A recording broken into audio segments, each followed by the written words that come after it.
guarantee you. If you didn't, you're lying. Okay? Unless you new guys. Yeah, maybe some of you new guys didn't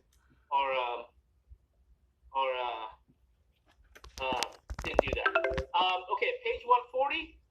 Kind of talked about this. Never allow customers or bystanders to assist you with loading a vehicle onto any type of car carrier, a wrecker, or whatever. Okay? Never drive a vehicle onto a car carrier. Always use a 4-point tie down, excluding the winch. And recovery work with a car carrier is not within CHP guidelines as of right now. Okay, there's some more testing that we might do on it as an association, but like I said, that's for a future deal. Okay. Now I do understand law enforcement access for a flatbed. The vehicle's in a ditch. The vehicle's rolled over. I get it. Or the information doesn't get passed along. It is in black and white. You cannot. You may get kicked off the call, but you are in the right if you decline with the flatbed. And maybe say, hey, I can't do it. It's not safe. And get the assets that you need there to do the work. But nobody can force you to do something that's unsafe or that your equipment was not intended to handle. Okay? It doesn't matter who it is. Any questions on that? Yeah.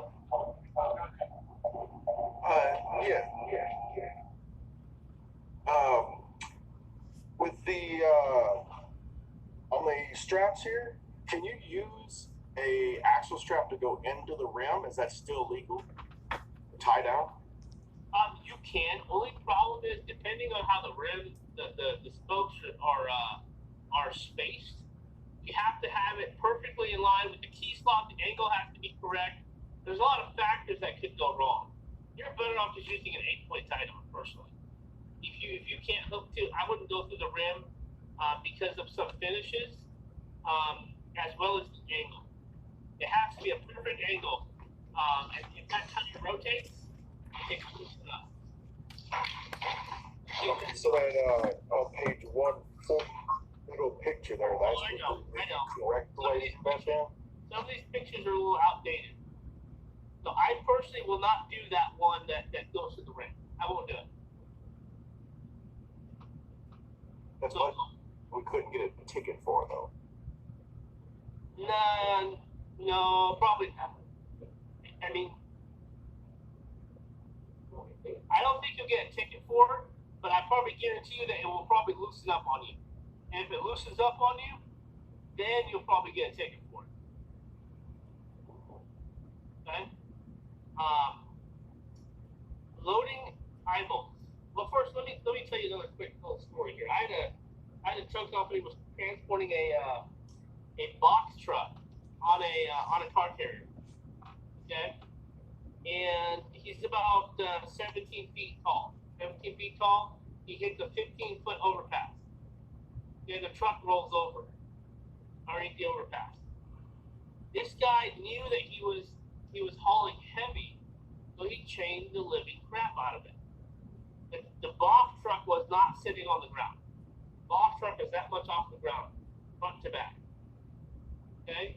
So if you know that you're getting into a situation where, you know what, I think I'm going to be a little heavy, you have to accept the liability if something's going to go wrong. If you're going to haul a 12,000-pound forklift because you think you have a 12,000-pound deck, okay? Just because you have a 12,000-pound deck doesn't mean you can put 12,000 pounds on the truck, okay? If that vehicle crashes and ends up into a fatality, now we can get into, who's liable. Was it negligent? Was it negligent? You guys are going to be certified at the end of tomorrow, once you guys pass your exam. Don't you think that they're going to look at if you did it, if you knew what you were doing, or if you didn't? This is important. Okay? Don't destroy your reputation over $1. Make sure you do it correctly. Everybody has the equipment to do it correctly. If you don't have the equipment to do it correctly, you shouldn't be doing it. It's plain and simple. Okay? Eye bolts. Who here uses eye bolts? eye bolts? Iffy, maybe. Okay. In all the years that we have been towing, Chimas has been around, they've not touched one eye bolt. Okay. I think that I personally think that they're a huge liability because of the way they place them. I have heard that some eye bolts are one-time use. So how do you know it's not been used once? There's different ways. I've towed a lot of high-end exotic vehicles. Like I told you, my neighbor has Porsches, Lamborghinis, Bentleys, all that type of crap throughout his time. And we've hauled almost all of them to dealers at one point in time or the other. And I've never had to bust out an eye bolt for any of those cars. We do a lot of Teslas, we do a lot of BMWs, and I've never seen any of my guys pull off the eye bolt and start putting it in the bumper. And we have adapted to those vehicles. Okay. If you guys are going to use eye bolts, make sure you guys use the recommended procedures for using the eye bolts, if you're going to use them. But let me give you an example how the theory is on eye bolts. You guys see the picture on the top there on the right corner?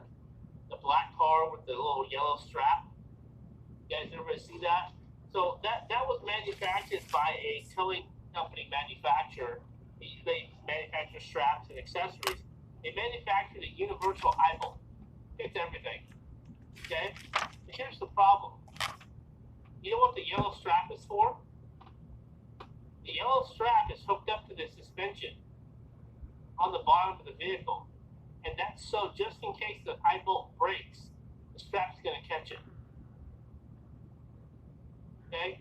So they already thought about, hey, the eye bolt's going to break. So if the eye bolt breaks, let's shock load the strap, and that's going to fix everything. Right? It is completely halfway backwards from what we've been talking about the last few days, 1.5 days. But if you are going to use them, that is your company's policy and your policy. Okay? Make sure you follow the recommended instructions on how to use them. Plain and simple. Okay? But if you want my opinion, I personally do not use them at all. And I have adapted my rigging to deal with those vehicles. Okay? Tire skates, we kind of got into that. Great option. I'm not even going to get into the runaway vehicle. It's pointless. I don't think they even make this anymore. Page 144, motorcycles. Okay? Motorcycles, we'll keep it very, very simple. You must utilize a motorcycle loading device or straps when loading motorcycles. Okay? I've done it many different ways. But you must utilize either a loading device or the straps if you're going to utilize it on a record. Also, I've been to a lot of impounds where the officers you put the bed down, they're on that bike, they're ready to drive it up the bed. Okay? Many, many times. And, I've had some officers take offense to, please don't drive it up the bed. Let me handle it. Okay? So do never let anybody drive the motorcycle on the bed. You need to utilize the right equipment. We're not going to get into how you strap it. That's specific to the bike, and that's specific to the attachment that you use to load it and unload it. Okay? But, make sure you utilize the correct equipment to load and unload motorcycles. Okay? And you need a 4-point tie down.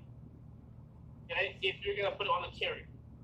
If you're going to utilize it on a wrecker, you must have the correct sling straps and the correct safety straps to utilize that in the kit. There's actually a kit for that you must have.